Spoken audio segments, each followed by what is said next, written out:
ಅತ್ಯಾಚಾರ ಮತ್ತು ಕೊಲೆಯಾದ ವಿದ್ಯಾರ್ಥಿನಿ ಸೌಜನ್ಯಳ ಕುಟುಂಬಸ್ಥರನ್ನ ಶ್ರೀರಾಮ ಸೇನೆಯ ಸಂಸ್ಥಾಪಕ ಪ್ರಮೋದ್ ಮುತಾಲಿಕ್ ಶನಿವಾರ ಭೇಟಿಯಾಗಿ ಮಾತುಕತೆಯನ್ನ ನಡೆಸಿದ್ದಾರೆ. ಈ ವೇಳೆ ಮಾಧ್ಯಮಗಳೊಂದಿಗೆ ಮಾತನಾಡಿದ ಅವರು, ಸೌಜನ್ಯ ಹೋರಾಟಕ್ಕೆ ಶ್ರೀರಾಮ ಸೇನೆ ಸಂಪೂರ್ಣ ಬೆಂಬಲವನ್ನು ನೀಡುತ್ತದೆ. ನಮ್ಮ ವ್ಯವಸ್ಥೆ ಸಂಪೂರ್ಣ ಕುಲಗೆಟ್ಟು ಹೋಗಿದೆ. ಸೌಜನ್ಯ ಪ್ರಕರಣ ಮಾತ್ರವಲ್ಲ, ರಾಜ್ಯದಲ್ಲಿ ಇಂತಹ ಪ್ರಕರಣಗಳು ನಡೆದಿವೆ. ಪೊಲೀಸ್ ವ್ಯವಸ್ಥೆ ಭ್ರಷ್ಟಾಚಾರದಿಂದ ಕೂಡಿದೆ. ಸೌಜನ್ಯ ಪ್ರಕರಣದಲ್ಲಿ ಮೊದಲನೇ ಆರೋಪಿ ಪೊಲೀಸ್ ಇಲಾಖೆ. ಸಂತೋಷ್ ರಾವ್ ಎಂಬ ಅಮಾಯಕರಿಗೆ ಟಾರ್ಚರ್ ನೀಡಿದ ನೀಚರು ನೀವು ಎಂದು ಇಲಾಖೆಯ ವಿರುದ್ಧ ಕಿಡಿಕಾರಿದ್ದಾರೆ. ಇನ್ನು ಸಂತೋಷ್ ರಾವ್ ಆರೋಪಿ ಎಂಬುದಕ್ಕೆ ಪೊಲೀಸ್ ಇಲಾಖೆಗೆ ಒಂದೇ ಒಂದು ಸಾಕ್ಷ್ಯ ಸಿಕ್ಕಿಲ್ಲ. ನ್ಯಾಯಾಲಯವೇ ಪೊಲೀಸ್ ಇಲಾಖೆಗೆ ಸಾಕ್ಷ್ಯ ಇಲ್ಲ ಎಂದಿದೆ. ಹೀಗಿರುವಾಗ ನಾಚಿಕೆ, ಮಾನ ಮರ್ಯಾದೆ, ಮಾನವೀಯತೆ, ಕಾನೂನು, ಸಂವಿಧಾನ ಇವೆಲ್ಲವನ್ನ ಮಾರಾಟ ಮಾಡಿಬಿಟ್ರಿ. ಪೊಲೀಸ್ ಇಲಾಖೆ ನಂಬರ್ 1 ಆರೋಪಿ ಇಲಾಖೆ ರೇಪಿಸ್ಟ್ ಕೊಲೆಗಡುಕರನ್ನ ಬಚಾವ್ ಮಾಡ್ತಾ ಇದೆ ಎಂದು ಆರೋಪಿಸಿದ್ರು.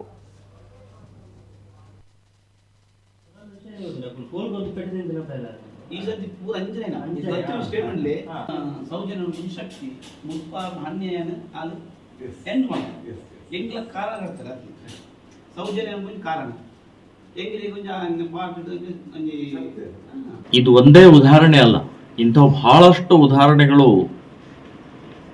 ನಮ್ಮ ರಾಜ್ಯದಲ್ಲಿ ಈ ಸುತ್ತಮುತ್ತಲು ಪ್ರದೇಶದಲ್ಲಿ ನಡೆದಿದೆ. ಇವತ್ತು ಇಡೀ ರಾಜ್ಯದಲ್ಲಿ ಸೌಜನ್ಯ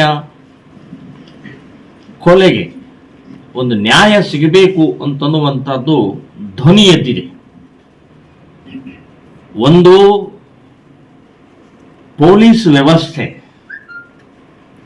ಇವತ್ತು ಬಹಳ ಕರಪ್ಟ್ ಆಗಿದೆ. ನಾನು ಸೌಜನ್ಯ ಈ ಕೊಲೆಗೆ ಮೊದಲನೇ ಆರೋಪಿ ಪೊಲೀಸ್ ಡಿಪಾರ್ಟ್ಮೆಂಟ್ ನಾನು ಹೇಳ್ತೀನಿ. ಸೊ ಅದಕ್ಕೆ ಈಗ ಒಬ್ಬನನ್ನ ಬಲಿ ಕೊಟ್ಟರು, ಒಂದು ಮನೆಯನ್ನೇ ಬಲಿ ಕೊಟ್ಟರು. ಸಂತೋಷ್ ಅನ್ನುವಂಥ ಒಬ್ಬ ಅಮಾಯಕ, ಮುಗ್ಧ, ಆಧ್ಯಾತ್ಮಿಕ ವ್ಯಕ್ತಿಯನ್ನ ಅವರನ್ನ ಬಲಿ ಕೊಟ್ಟು ಸುಮಾರು 6 ವರ್ಷ ಜೈಲಿನಲ್ಲಿ ಕುಳಿಸಿ, ಬರೇ ಜೈಲಿನಲ್ಲಿ ಅಷ್ಟೇ ಇಲ್ಲ, ಜೈಲಿಗಿಂತ ಮುಂಚೆ ಆದಂಥ ಆ ವ್ಯಕ್ತಿಯ ಮೇಲೆ ಟಾರ್ಚರ್ ಇದೆಯಲ್ಲ, ನೀಚ್ ಹಿಡಿದ್ರಿ. ಪೊಲೀಸ್ ಡಿಪಾರ್ಟ್ಮೆಂಟ್ ಹೇಳೋದು, ಯಾರನ್ನು ಹಿಡಿದ್ರಿ, ಯಾಕೆ ಹಿಡಿದ್ರಿ? ಇವತ್ತು ನ್ಯಾಯಾಲಯ ಚೀಮಾರಿ ಹಾಕಿದೆ.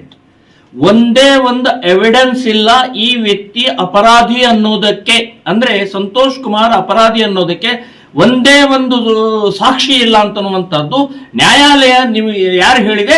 ಪೊಲೀಸ್ ಡಿಪಾರ್ಟ್ಮೆಂಟ್ ಹೇಳಿದೆ. ನಾಚಿಕೆ, ಮಾನ ಮರ್ಯಾದೆ, ಮಾನವೀಯತೆ, ಕಾನೂನು, ಸಂವಿಧಾನ ಎಲ್ಲವನ್ನು ಮಾರಾಟ ಮಾಡಿದ್ರು ನೀವು. ಸೊ ಪೊಲೀಸ್ ಡಿಪಾರ್ಟ್ಮೆಂಟ್ ನಂಬರ್ 1 ನೀವು ಆರೋಪಿಗಳು. ನೀವು ಹಾಳು ಮಾಡ್ತಾ ಇದ್ದೀರಿ ಈ ವ್ಯವಸ್ಥೆಯನ್ನ, ನೀವು ಹಾಳು ಮಾಡ್ತಾ ಇದ್ದೀರಿ. ಇವತ್ತು ಕೊಲೆಗಡಕರನ್ನ, ರೇಪಿಸ್ಟರನ್ನ ಇವತ್ತು ನೀವು ಬಚಾವ್ ಮಾಡ್ತಾ ಇದ್ದೀರಿ ಅಂತನ್ನುವಂಥದ್ದು ನಾನು ಹೇಳ್ತಾ ಇದ್ದೀನಿ. ಇದು ಸೌಜನ್ಯ ಪ್ರಕರಣಕ್ಕೆ ನ್ಯಾಯ ಸಿಗುವವರೆಗೆ ನಮ್ಮ ಹೋರಾಟ ನಾವು ಶ್ರೀರಾಮ ಸೇನೆ ಸಂಘಟನೆ ಸಂಪೂರ್ಣವಾಗಿ ಬೆಂಬಲವನ್ನು ಕೊಡ್ತಾ ಇದ್ದೀವಿ. ಇಡೀ ರಾಜ್ಯಾದ್ಯಂತ ಹಳ್ಳಿ ಹಳ್ಳಿ, ಮನೆ ಮನೆ ಹೋಗಿ ಸೌಜನ್ಯನ ಆ ನೋವಿನ ಧ್ವನಿ, ಕೊಲೆಯ ರೇಪಿನ ಧ್ವನಿಯನ್ನ ನಾವು ಮುಟ್ಟಿಸುವಂತಹ ಕೃತ್ಯವನ್ನು ನಾವು ಮಾಡೇ ಮಾಡ್ತೀವಿ.